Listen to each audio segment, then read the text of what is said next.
I bought a Lamborghini. 6 months later, this is the financial truth. When I bought my Lamborghini, I didn't ask if I could afford it. I asked a different question, and that was, how can this car make me money? And 6 months later, that decision completely changed the way that I think about money. So everyone talks about the cost of a Lamborghini, but no one really talks about what it feels like financially after you actually own one for a few months. So after 6 months, here is the truth. Number one, the decision was a risk, but it was highly calculated. When I first bought it, yeah, I put down a ton. I'm somebody who normally doesn't spend like that. I'm usually really frugal. I drive a Honda Civic. I still shop really smart and price match and whatnot, but my gut was telling me to do this big home run because I wasn't looking at it like, can I afford this? My mindset was, I was thinking it's one of the last V10s, the new V8 hybrid Lamborghini replacement is supposed to be taking over this one. The value of the one that I have could also hold or even go up, which it already has, and I can build content around it like I am doing right now. So there was a real path. This car could almost pay for itself. And honestly, 6 months later, this car is paying for itself. So the first 2 to 3 months felt really awkward. So when I first initially saw the Lambo, I saw it on a website, on the dealership website, and something in me just kind of triggered. It was about 5 minutes till the dealership was going to close. I saw this car that just went up onto the website. It's the one that I'm driving right now. And I just had to call the store, and then immediately I knew to just pull the trigger on the car. Without even seeing it, without even knowing the condition, I just said to take my credit card and then put a hold on this car so I could come see it.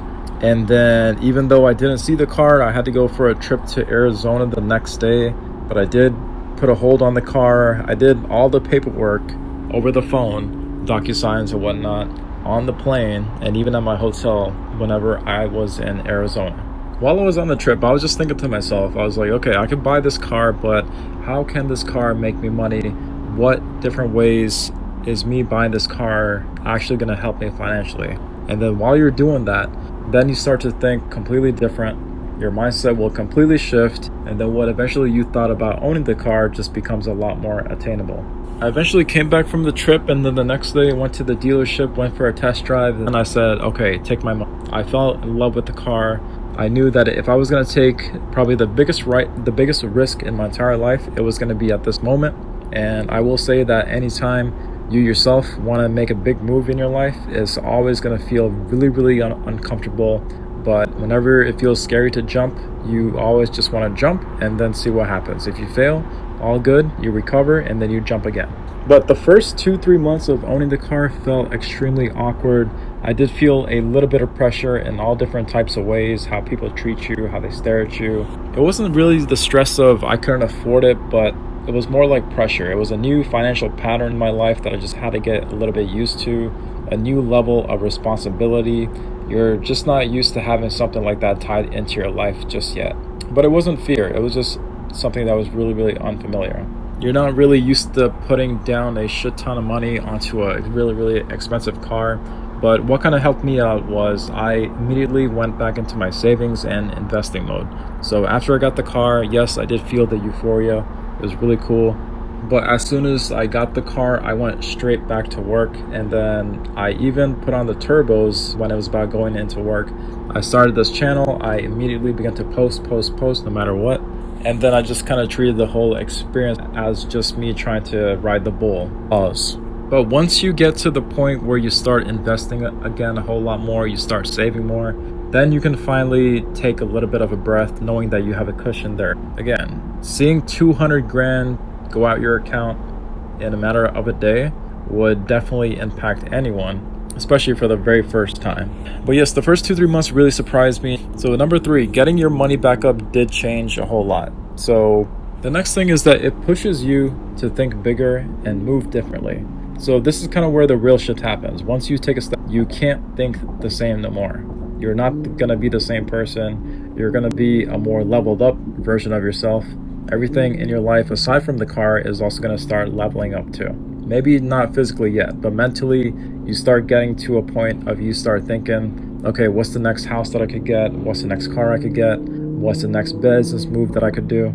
things like that. You start networking more, you start thinking bigger in terms of numbers. After I got the Lamborghini, I told ChatGPT, I'm like, okay, our next goal that we're gonna do is start to learn how to make $100,000 every single month. And then your life just kind of just turns into a game afterwards, because you knowing the fact that you did something really unbelievable makes you think completely delusional and unbelievable as well. How many other people out there would also punch in to ChatGPT or any kind of AI that they're using, hey, how can I make 100 grand a month? To a lot of people, it just seems like it's something that's unbelievable, that's not possible. But once you get the Lambo, then you start thinking, okay, if I did this, then I could do more, even 10x more. So it pulls you out of your comfort zone, which is a good thing. You should never stay in your comfort zone. You should always be uncomfortable in some parts of your life, whether you like it or not. But yes, number 5 is just something that feels normal at this point. So 6 months later, yes, it does feel normal. It's the craziest part. At first, it was a big deal. Your brain's going crazy with euphoria, dopamine. People around you also are in shock and disbelief. A lot of their reactions are just going to be completely speechless. But then months go by and it just feels like it's a part of your life. You get rid of the stress. There's no more stress with it. There's no pressure. It's just normal. And honestly, that's when you know that you have adjusted. A lot of people would question, what about financially in terms of maintenance and all that? I've done separate videos on that, but that was another thing to just kind of briefly mention. It's not as bad as you think. I would say the number one reason why is because if you're gonna have a supercar, I always recommend people just kind of have 2 cars minimum. One can just be a daily beater, like I have, and that could be whatever you want. And then the second, of course, is going to be your supercar.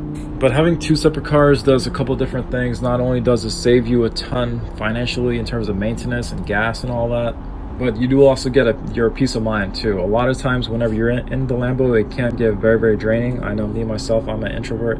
So for me, it can get a little bit draining at times. I prefer to just drive the car probably 1 to 2 times a week max.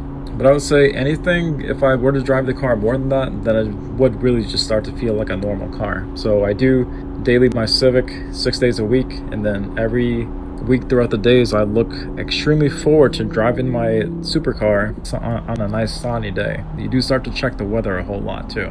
But yes, financially, as long as you have 2 cars, you're not driving your supercar too much.